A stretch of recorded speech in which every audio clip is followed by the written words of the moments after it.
नमस्कार। पंथ पड़ाव में आपका स्वागत है।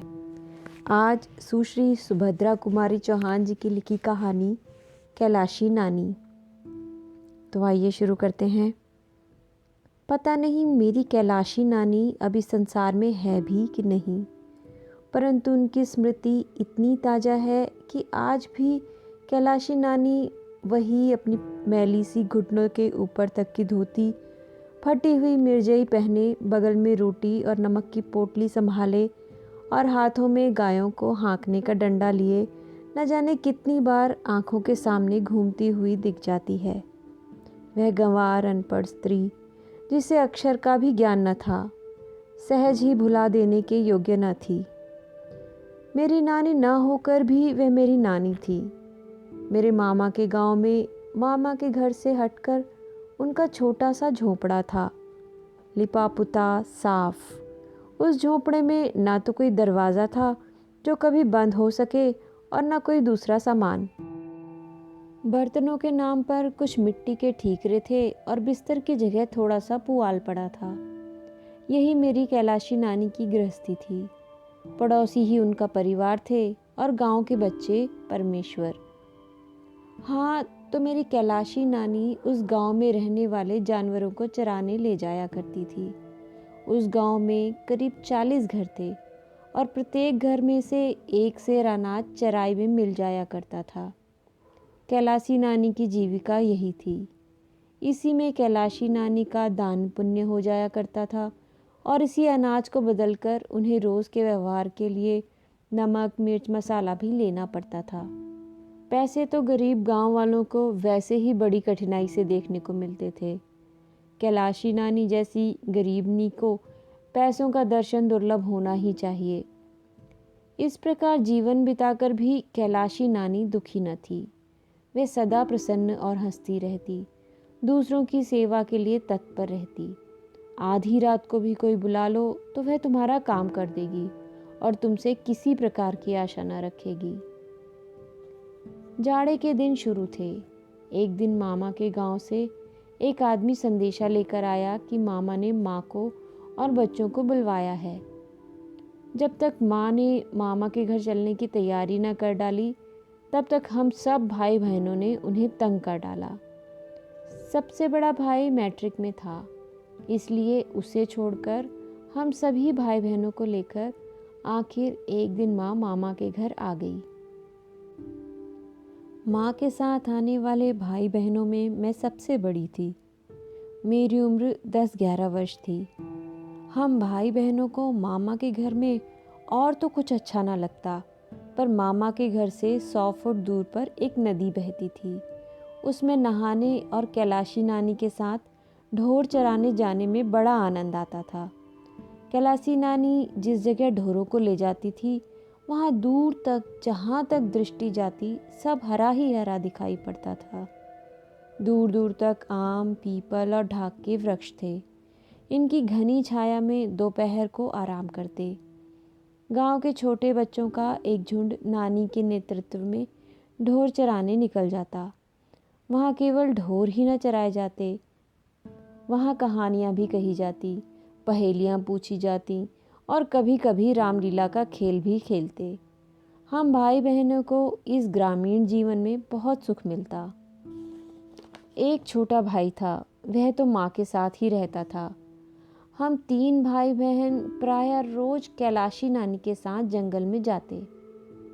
मुझे याद है, हम लोग घर के अच्छे से अच्छे भोजन को यह कहकर छोड़ देते कि अच्छा नहीं बना, और सच में वह अच्छा न लगता था।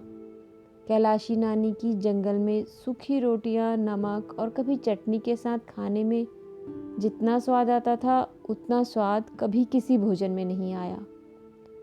रोटियां भी गेहूं की नहीं, ना जाने किस किस नाच को मिलाकर बनाई जाती। कैलाशी नानी को हर घर से जो नाज मिलता था, कहीं से गेहूं, कहीं जौ, ज्वार, मक्का, उड़द, मूंग, अरहर सब मिलाकर इकट्ठा कर देती और रोज आवश्यकता अनुसार किसी की चक्की में पीस लाती और दूसरे दिन के लिए रोटियां सेक रखती। यही उनका प्रतिदिन का आहार था। यही रोटियां वह सबको खिलाती थी और हम लोग बड़े स्वाद से खाते थे। कभी कभी गांव के दूसरे बच्चे नदी में धोती फैलाकर मछली भूनते। उस दिन कैलाशी नानी रोटी भी न खाती, सत्तू खाकर ही रह जाती। इसी प्रकार एक दिन हम लोग कैलाशी नानी के साथ हार पर गए हुए थे। उस दिन कैलाशी नानी ने राजा रानी की कहानी सुनाई थी। राजा की एक राजकुमारी थी, बड़ी सुंदर, बड़ी नेक। किंतु एक दिन जब वह नदी पर नहा रही थी, तब परियों के देश के राजा का राजकुमार आया और राजकुमारी को घोड़े पर बैठाकर ले गया। कहानी सुनने के बाद कलेवा से पहले हम लोग बड़ी देर तक नहाते रहे थे और तैरते रहे थे। पानी बहुत गहरा न था, पर बड़ा साफ था। नदी में नहाने का प्रलोभन ही हमें रोज यहाँ घसीट लाता। हाँ, तो उस दिन नहाते नहाते मुझे यही डर लग रहा था कि कहीं परियों के देश का राजकुमार ना आ जाए। वह राजकुमार तो ना आया, परंतु जब मैं नहा धोकर लौटी तो देखा कैलाशी नानी के पास कोई बैठा है। कपड़े ज़रा साफ सुथरे थे। मैं डरी कि कहीं यह वह राजकुमार तो नहीं है। फिर घबराकर दूर तक नज़र दौड़ाकर देखा, कहीं भी कोई घोड़ा न दिखा। मैं बेफिक्र हो गई कि यह राजकुमार नहीं है, वह होता तो घोड़ा ज़रूर होता। बाद में कैलाशी नानी से मालूम हुआ कि वह गांव का ज़मींदार है और कैलाशी नानी को हर महीने ढोर चरवाई में 5 सेर अनाज देता है। वह वहीं पर हम लोगों के पास पीपल के पेड़ की जड़ पर बैठ गया और हम सब भाई बहनों के बारे में कैलाशी नानी से बातचीत करने लगा। जब उसे यह मालूम हुआ कि अभी तक मेरी शादी नहीं हुई तो उसे बड़ा आश्चर्य हुआ, क्योंकि गांव में तो उस समय लड़की के पैदा होते ही ब्याह की बातचीत हो जाती और 3-4 साल होते होते ही उसका ब्याह भी हो जाता। उसने स्वर को धीमा कर कैलाशी नानी से कहा कि क्या कुल में कोई दाग है जो इतनी बड़ी लड़की अभी तक कंवारी है। कैलाशी नानी ने कहा, नहीं भैया, कुल में दाग वाग नहीं है, बड़े आदमी हैं, लड़की लड़का सब मदरसे में पढ़ते हैं। यही बिटिया रामायण बाँच लेती हैं, अंग्रेजी पढ़ती हैं, जब पढ़ लेंगी तब लायक वर देखकर ब्याह करेंगे। वह जमींदार जितनी देर बैठा रहा, बार बार हमें ही देखता रहा। दूसरे दिन कैलाशी नानी ढोर ढिलाने आई तो छोटे भाई बहन अभी सोकर नहीं उठे थे, इसीलिए मैं अकेली ही नानी के साथ निकल गई। कलेवा करने से पहले हम सब बच्चे फिर नदी पर नहाने गए। जब हम जा रहे थे तभी वह जमींदार फिर आया। वह कैलाशी नानी को बड़ी देर तक कुछ समझाता रहा। उसे कैलाशी नानी ने हाथ जोड़कर कुछ अस्वीकार किया। जमींदार ने कुछ न सुनकर नानी के पल्लू में ज़बरदस्ती कुछ बांध दिया। हम लोग भी रोटी खाने आए, पर आज कैलाशी नानी रोज की तरह खुश न थी। उनके चेहरे पर एक तरह की उदासी थी जो छिपाए न छिपती थी। उन्होंने हमें खिलाया पिलाया और फिर कहानी सुनाने बैठी, किंतु कहानी में भी उनका मन न लगा। अन्य दिनों की तरह जब मैं बच्चों के साथ ढोर हकाने जाने लगी तो जाने ना दिया। उन्होंने मुझे अपने पास ही बैठाए रखा। मैंने जिद की तो मुझे डांट दिया। शाम होने लगी थी, माँ तुलसी के पास दिया जला रही थी। कैलाशी नानी छिपती सी माँ के पास आई और इशारे से बुलाकर अलग कमरे में ले गई। उन्होंने माँ से कहा कि वह अपने बच्चों समेत जल्दी से जल्दी घर वापस चली जाए, कारण कि वह जमींदार हम दोनों बहनों को अपने नालायक पुत्रों की वधू बनाना चाहता है। जमींदार का मेरे मामा से बहुत पुराने दिनों का बैर चला आ रहा था। शायद वह अपने इस बैर का बदला इस प्रकार लेना चाहता था।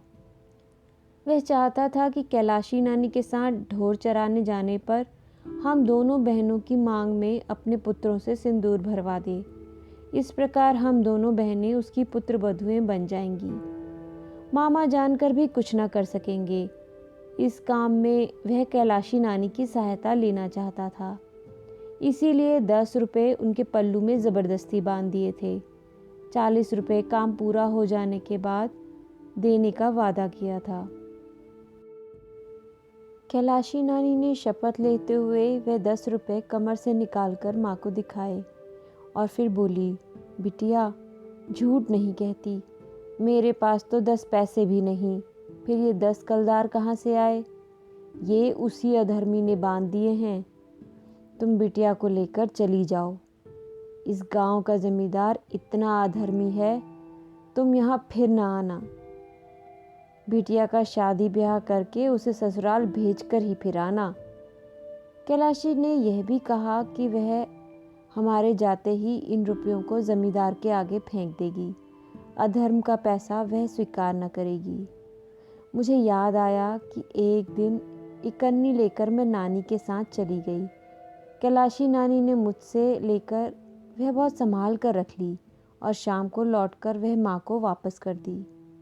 माँ ने जब वह इकन्नी उन्हीं को वापस दे दी तो कैलाशी नानी के चेहरे में ऐसा भाव टपक रहा था जैसे उन्हें कहीं का खजाना मिल गया हो। कई बार इकन्नी को उलट पुलट कर देखने के बाद कैलाशी नानी ने उसे कमर में खोस लिया। माँ को जाने कितने आशीर्वाद देती हुई वह गई थी। वही कैलाशी नानी आज कमर में 10 कलदार बांधे थी।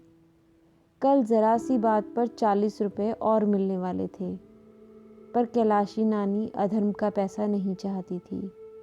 उन्होंने कहा कि अगले दिन वह हमें वहाँ से भेजे बिना ढोर चराने नहीं जाएगी और जमींदार के रुपए उसके दरवाजे पर जाकर फेंक देगी। फिर तो चाहे वह महीने का 5 सेर अनाज भी न दे। कैलाशी डरती नहीं, वह कहीं जाकर ढोर चराकर पेट पाल लेगी। माँ उसकी बात पर विश्वास नहीं कर पा रही थी। कोई कैसे उनकी पुत्रियों के मांग में सिंदूर भरकर घर में रख लेगा? मेरे पिताजी प्रसिद्ध वकील हैं, वह जमींदार को जेल खाने की हवा खिला सकते थे। फिर भी कैलाशी नानी के आग्रह को न टाल सकी। दूसरे दिन वह हमें लेकर घर चली आई। तब से आज तक कैलाशी नानी का कोई समाचार नहीं मिला था। तो इतनी ही थी कहानी कैलाशी नानी की। फिर मिलेंगे अगले सफ़र में एक नई कहानी के साथ। नमस्कार।